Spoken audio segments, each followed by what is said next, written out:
Hello and welcome to the application section of the National 5 video tutorials.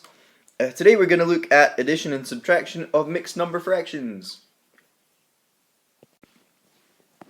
To add two mixed number fractions, the first thing we need to do is create top-heavy fractions from these mixed number fractions. The way we do that is we multiply the whole number by the bottom part of our fraction. So in this case we've got 4, and then we add on the top number. So that gives us 5 over 2. For the second one, we're multiplying 3 and 7, which gives us 21. And adding on the top number, that gives us 25 over 7. The next thing we need to do is create the same number on the bottom of each fraction. That means cross multiplication. So I'm going to multiply the 2 and the 7. That gives me 14 on the bottom of each fraction. I want to multiply the 5 and the 7 across our calculation. So 5 times 7 is 35 over 14. And then 2 times 25 gives us 50 over 14 for the second one. 35 add on 50 is 85 over 14. And then we need to figure out how many 14s go into 85. Well, 14 times 6 is 84. So we've got 6 14s and 1 left over for our 1 over 4 at the end. Okay, so that's how it's done. That's mixed number fractions adding. For subtraction, we use exactly the same process. We're going to multiply the whole number by the bottom of the fraction first of all to get 30. And then add on the top to get 31 over 6 for our first example.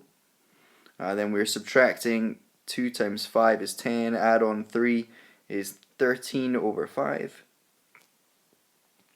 Let's make these numbers match on the bottom of our fraction. So 6 times 5 is 30. 31 times 5 is 155. And 6 times 13 is 78 over 30. Do our subtraction and we get 77 over 30. And our final answer is how many 30s go into 77? That's 2. Remainder 17 over 30.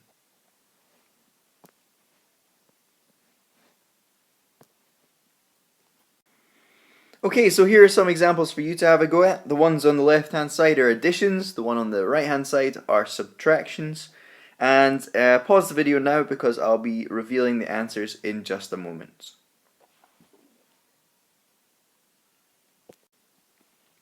Okay, so for your first question you should have 5 and 2/15. For part B you should have 7 and 53/56. For C you should have 3 and 19/20. And for D, you should have 8 and 39/70. For E, you should have 1 and 23/36. For F, you should have 2 and 23/30. For G, you should have 1 and 27/28. And for H, you should have 2 and 23/24. If you'd like to try your hand at a few exam style questions, here are the links that you need to go to. Remember, these papers can be downloaded for free from the SQA website. Thanks for watching and keep studying hard.